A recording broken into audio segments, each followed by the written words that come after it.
direksyon.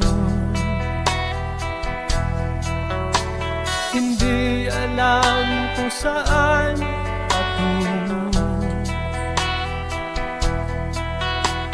Barkada at bisyo ang inaatupag ko, kaya pangarap ay napapabayaan ko.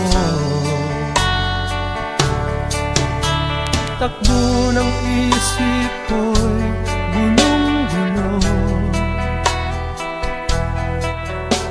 hindi alam kung paano ang mamuhay ng tahimik sa ibabaw ng mundo. Kaya kung minsan napahamak